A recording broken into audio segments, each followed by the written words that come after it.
Hey you guys, got that right. Still rubbish with technology. Yeah, people are talking about Viv Graham. They asked me what was his opinion about Viv Graham. Now let me tell you this, Viv Graham was about 5'10", I'd say, when I met him, when I seen him.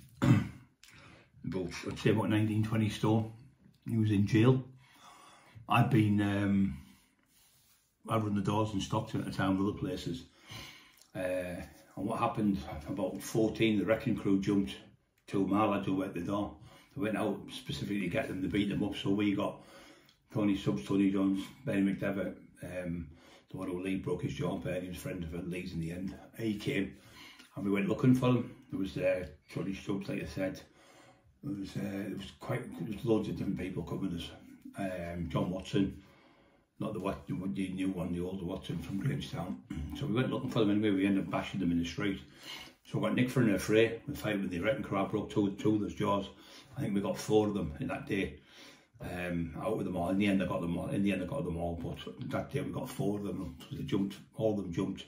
So we had to beat them up. They were a football hooligan team. They used to go to do the violence in Middlesbrough. They were well known, called the wrecking crew. They used to go in the pubs, empty the one-armed bandits. The police were scared of them. The Dom were scared of them.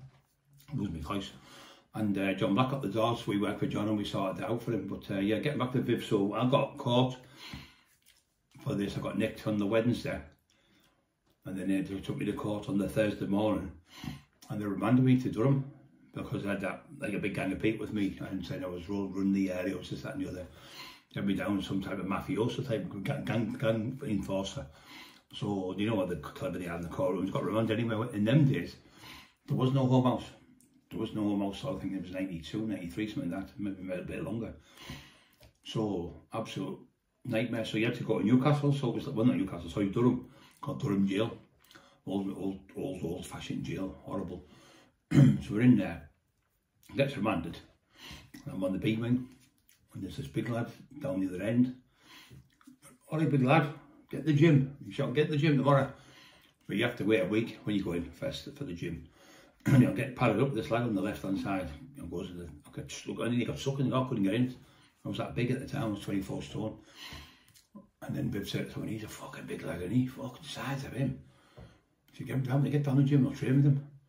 So anyway, I go with my pad, but the lad I was in with, he was only in for not paying his television licence, got a £1,000 fine, so they give him, I think it was 7 or 10 days, something like that he had to do. Or 14 days and he had to do 7, something like that.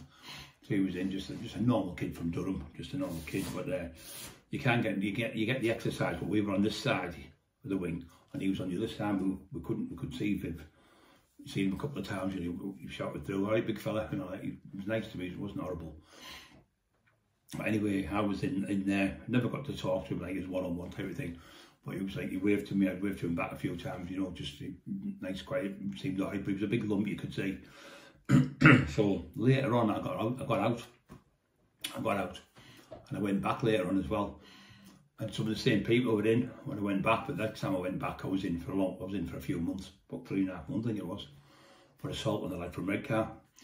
So as I'm in there they were saying, oh blah blah blah, they were telling me about Viv Graham, the lad from Newcastle and that, and how you could fight, and he had about 100 dollars and went up for him in Newcastle.